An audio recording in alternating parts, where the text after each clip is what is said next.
ഇപ്പോൾ പ്രതിപക്ഷ നേതാവ് വി. ഡി. സതീശൻ മാധ്യമങ്ങളെ കാണുകയാണ് തത്സമയത്തിൽ.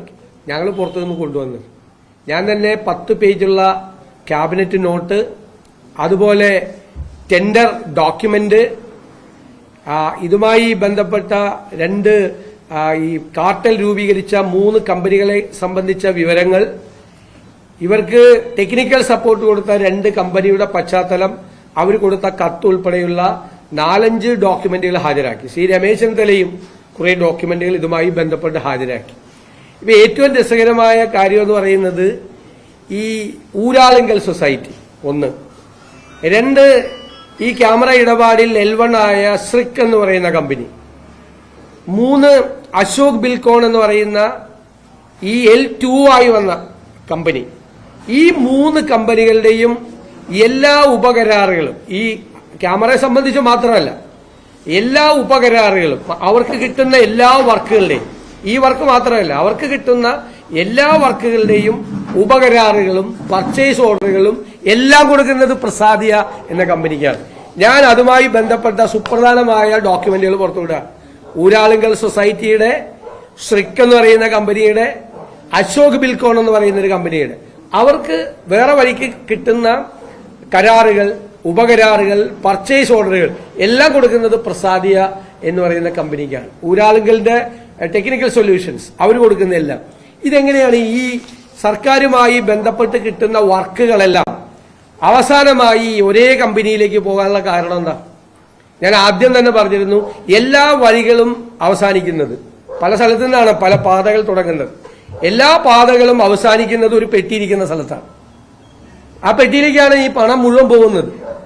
എല്ലാത്തിന്റെയും കമ്മീഷനും എല്ലാത്തിന്റെയും ബാക്കി കിട്ടുന്ന പണവും എല്ലാം ലാഭവും എല്ലാം പോകുന്നത് ഒരു പെട്ടിയിലേക്കാണ്. ആ പെട്ടിയാണ് പ്രസാദിയ കമ്പനി ഉള്ളത്. ഈ പ്രസാദിയ കമ്പനിയെ സംബന്ധിച്ചുള്ള ഗുരുതരമായ ആരോപണം ഞങ്ങൾ ഉന്നയിച്ചിട്ടും മുഖ്യമന്ത്രിക്ക് ആ കമ്പനിയുമായി എന്താണ് അടുപ്പമെന്ന് വ്യക്തമാക്കണമെന്ന് ആവശ്യപ്പെട്ടിട്ട് ഒരു വാക്ക് മുഖ്യമന്ത്രി പറഞ്ഞിട്ടില്ല.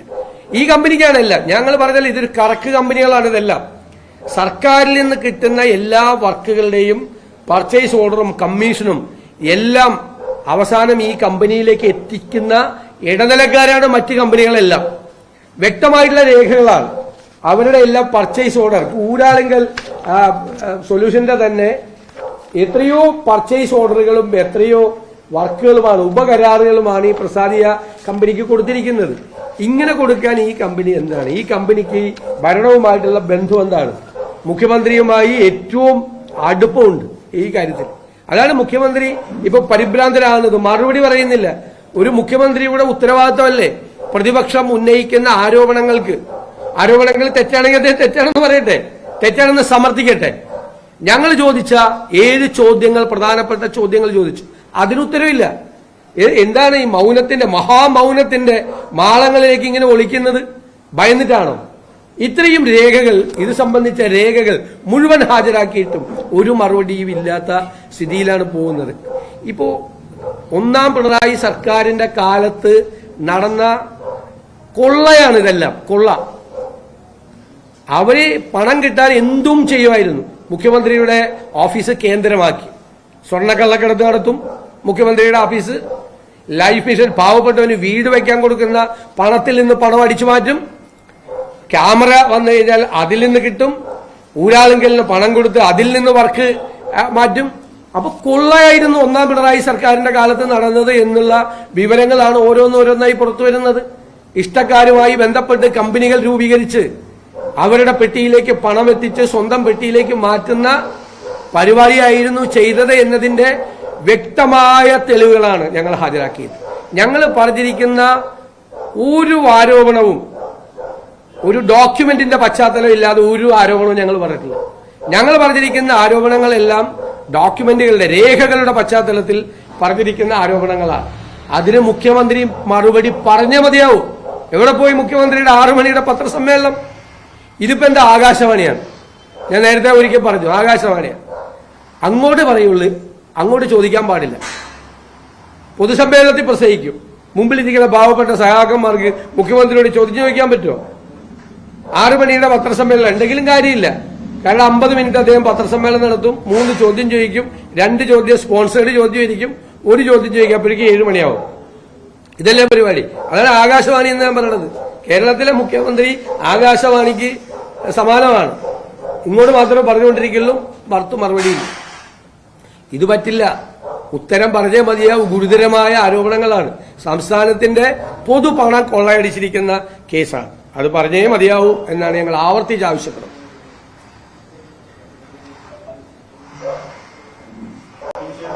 മുഖ്യമന്ത്രി ആദ്യമായിട്ടല്ല മൗനം പാലിക്കുന്നത്. പല വിഷയങ്ങളിൽ ആരോപണങ്ങളുമായി ബന്ധപ്പെട്ടല്ല, മറ്റു പല വിഷയങ്ങളുമായി ബന്ധപ്പെട്ട ആരോപണം ഉന്നയിക്കാറ്. പക്ഷെ അപ്പോഴൊക്കെ മുഖ്യമന്ത്രി ഈ സ്ഥിതി തന്നെ കാരണം കൃത്യമായിട്ട് മറുപടി പറയാറില്ല. പ്രതിപക്ഷം എന്ന നിലയ്ക്ക് മറുപടി നിങ്ങൾ പ്രതീക്ഷിക്കുന്നുണ്ട്, പക്ഷെ കിട്ടാനുള്ള സാധ്യതയില്ല. എന്താണ് അടുത്ത ചുവടുവയ്പ്? അല്ല, അടുത്ത ചുവടുവയ്പ് ഞങ്ങൾ നിയമപരമായ നടപടികൾ ആലോചിക്കും തീർച്ചയായും.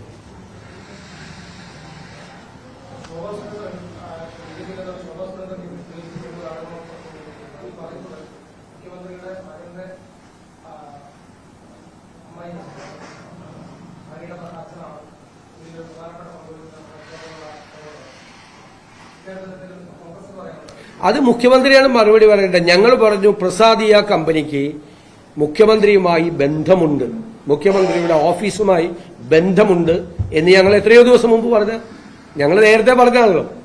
അത് ബന്ധമില്ല എന്ന് മുഖ്യമന്ത്രി പറയട്ടെ, അല്ലെങ്കിൽ എന്താണ് ബന്ധമുള്ളത് എന്ന് മുഖ്യമന്ത്രി പറയട്ടെ. ഞാനല്ലല്ലോ മറുപടി പറയണം, മുഖ്യമന്ത്രി മറുപടി പറയണം. അതുകൊണ്ടാണല്ലോ ഞങ്ങൾ പറഞ്ഞത് എല്ലാ പാതയും അവസാനിക്കുന്നത് ഒരു പെട്ടിയിലാണെന്നും എല്ലാ പണവും ഒരു പെട്ടിയിലേക്കാണ് പോകുന്നതെന്നും എല്ലാത്തിന്റെയും കമ്മീഷനും കിക്ക് ബാക്കും കിട്ടുന്നത് അവിടെയാണെന്നും അത് മുഖ്യമന്ത്രിയുടെ ഓഫീസ് കേന്ദ്രീകരിച്ചാണ് ഈ അഴിമതി ക്യാമറ ഇടപാട് ഉൾപ്പെടെയുള്ള എല്ലാ കാര്യങ്ങളും നടന്നതെന്നും ഞങ്ങൾ നേരത്തെ വ്യക്തമായി പറഞ്ഞല്ലോ.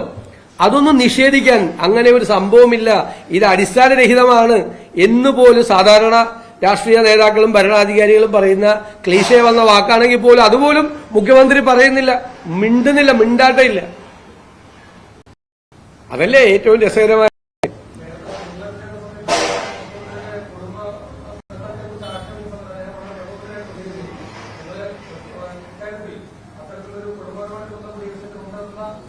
അല്ല, ഞാൻ പറഞ്ഞല്ലോ, ഇതിനേക്കാൾ കൂടുതൽ ഞങ്ങൾ വ്യക്തത വരുത്തേണ്ടത് എങ്ങനെയാ?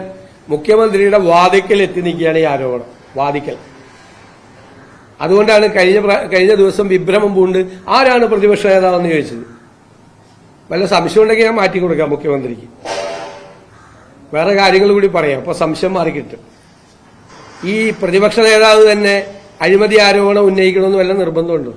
ഞങ്ങളുടെ പാർട്ടിയിൽ ഞങ്ങളെല്ലാവരും ആലോചിച്ചിട്ടാണ് ചെയ്യുന്നത്. ഞാൻ ആദ്യം ഒരു സ്റ്റേറ്റ്മെന്റ് കൊടുത്തു ഇത് സംബന്ധിച്ച്. അപ്പൊ രമേശ് ചെന്നിത്തല, അദ്ദേഹം പ്രതിപക്ഷ നേതാവായിരുന്ന കാലത്താണ് ഈ സംഭവം നടന്നത്, അദ്ദേഹത്തിന്റെ ചില രേഖകളുണ്ട്, അദ്ദേഹം പത്രസമ്മേളനം നടത്തുന്നു പറഞ്ഞു, അദ്ദേഹം നടത്തി. ബാക്കി ചില രേഖകൾ ഞങ്ങൾ നടത്തി. ഞങ്ങൾ ആലോചിച്ചിട്ടാണ് ഇതെല്ലാം നടത്തിയത്. പിന്നെ എല്ലാ ആരോപണങ്ങളും അഴിമതി ആരോപണങ്ങളും പ്രതിപക്ഷ നേതാവ് കൊണ്ടുവരണമെന്നില്ല. ഉമ്മൻചാണ്ടി പ്രതിപക്ഷ നേതാവായിരുന്ന സമയത്ത് അദ്ദേഹം ഒരു അഴിമതി ആരോപണം ഉന്നയിച്ചിട്ടില്ല.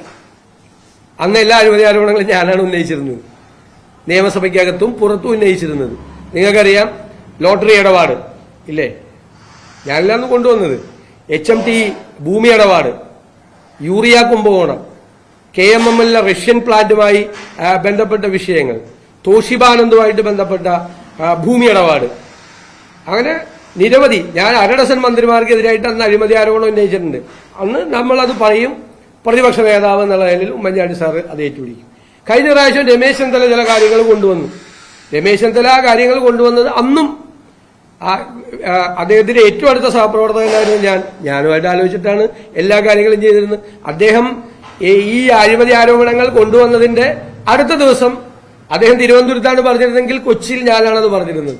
സ്പ്രിംഗ്ലർ ഇടപാട് ഉൾപ്പെടെ ബ്രൂവറി ഉൾപ്പെടെയുള്ള എല്ലാ ഇടപാടുകൾക്കും ഞങ്ങൾ പരസ്പരം ആലോചിച്ചിട്ടാണ് അന്നും ഞങ്ങൾ ഈ ആരോപണങ്ങൾ ഉന്നയിച്ചു. അന്നത്തെ പ്രതിപക്ഷ നേതാവ് നിലയിൽ അദ്ദേഹം കാര്യങ്ങൾ പറയും, കോൺഗ്രസിലെ ഒരു MLA എന്നുള്ള നിലയിൽ അടുത്ത ദിവസം ഞാൻ കൊച്ചിയിൽ പറയും.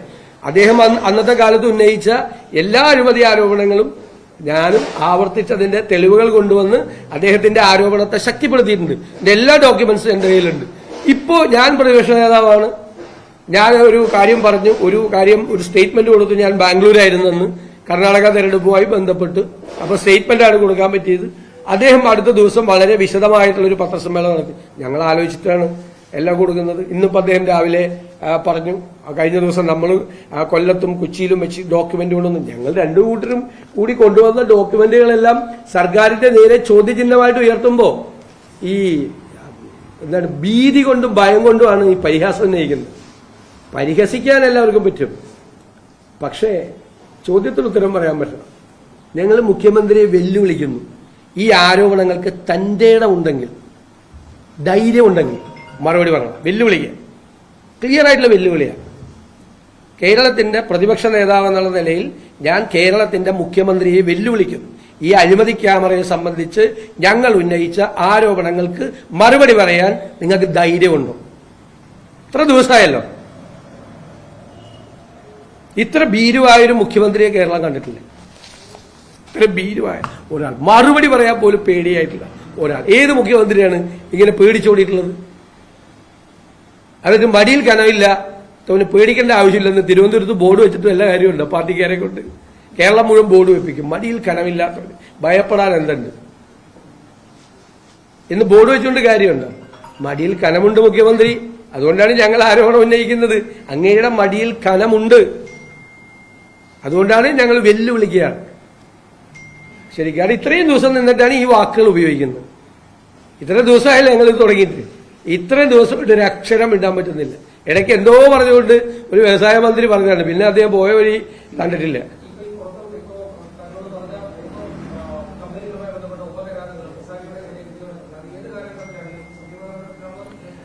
കുറച്ച് നാളുകളായി ഉള്ളതാണ്. അതിന്റെ ഓരോന്നിന്റെയും ആ കേസ്, ഡേറ്റ്, അതൊക്കെ നമ്മൾ പറയാം.